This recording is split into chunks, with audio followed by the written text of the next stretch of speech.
Chair కాదు fire అది. Cinema hero Allu Arjun అనూహ్యంగా అరెస్ట్ చేయించడం, ఇప్పుడు మాజీ మంత్రి కేటీఆర్పై కేసు పెట్టించడం ద్వారా తాను ఏమిటో చెప్పకనే చెప్పారు తెలంగాణ ముఖ్యమంత్రి రేవంత్ రెడ్డి. సీఎం అంటే కేవలం కుర్చీ కాదు ఫైర్ అని రేవంత్ రెడ్డి రుజువు చేస్తున్నారు. అంటే ఏబిఎన్ రాధాకృష్ణ గారు ఏం చెప్తుండే, చైర్ కాదు అది ఫైరు. సీఎం రేవంత్ రెడ్డి కుర్చీలో కూర్చున్నాడు, అది కుర్చీలకు కాదు ఫైర్ అయిందట. నిప్పు. దేనికి? అల్లు అర్జున్ అరెస్ట్ చేయించిండట, కేటీఆర్ పైన కేసు పెట్టిండట, ఇక అయితే నిప్పు అయినట. మొత్తాన్ని అయితే రేవంత్ రెడ్డిని ఏదో మంట కలిపేటట్టే ఉండు ఏబిఎన్ రాధాకృష్ణ అనిపిస్తుంది. అంటే మీ ఉద్దేశం ఏంది? చంద్రబాబు నాయుడు గారు కూడా ఇట్లా కావాలా, ఫైర్ లెక్క ఉండాలా. ఆయన సప్పకుండా మీరు చెప్పినవన్నీ రాయట్లా, మీరు చెప్పిన రాతలకి వెంటనే చర్యలు తీసుకోవట్లే. ఆయన గనుల వెంకటరెడ్డిని ఎప్పుడు అరెస్ట్ చేస్తారంటాడు ఒకరోజు, ఇంకో రోజు ఆ ఐపీఎస్ ఆఫీసర్ని ఎప్పుడు, ఈ ఐపీఎస్ ఆఫీసర్ని ఎప్పుడు, ఆ నాయకురాలను ఎప్పుడు, ఈ నాయకుడిని ఎప్పుడు అని చెప్తా ఉంటాడు. ఈయనకి ఎవరైతే టార్గెట్ లిస్ట్ పెట్టుకుంటాడో టేబుల్ మీద, వాళ్ళపైన వార్తలు రాత్రి ఎమ్మటే చంద్రబాబు నాయుడుకి కేసులు పెట్టాలి, రేవంత్ రెడ్డి పెట్టినట్టు. ఇక అయిపోద్ది, కేసులు పెట్టగానే ఇక అయిపోయినట్టేనా. ఆయన చెప్తుండు, రాజకీయాల్లో ఉన్నవారు పార్టీలు వేరైనా వ్యక్తిగత సంబంధాలు వదులుకునేవారు కారు.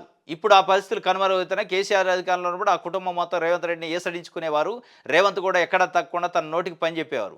దీంతో ఇరుపక్షాల మధ్య వ్యక్తిగత వైషమ్యాల తారస్థాయికి చేరుకున్నాయి. ఈ నేపథ్యంలో ఫార్ములా ఈ రేస్ కేసు వ్యవహారం రేవంత్ రెడ్డిని ఏసడించుకున్నారు కాబట్టి, రేవంత్ రెడ్డిని టార్గెట్ చేసిండు కేసీఆర్ కాబట్టి ఇవాళ చేసిండు అన్నట, లేదా నిజంగానే అక్రమాలు జరిగినాయా?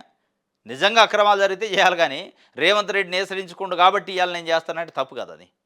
ఆయన రాసిండు శుద్ధపూస మాటలు, తొలి పలుకులు, కొత్త పలుకులు. జగన్మోహన్ రెడ్డి ఆంధ్రప్రదేశ్ ముఖ్యమంత్రిగా ఉన్నప్పుడు సినిమా హీరోలతో ఆడుకున్నాడట. బడా స్టార్లు తన వద్దకు పరిగెత్తుకుంటూ వచ్చి దేవరిజ్జేలా చేశారు. ఇప్పుడు రేవంత్ రెడ్డి జగన్లా క్రూరంగా కాకుండా చట్టాన్ని ఉపయోగించి తానేమిటి చెప్తున్నారట.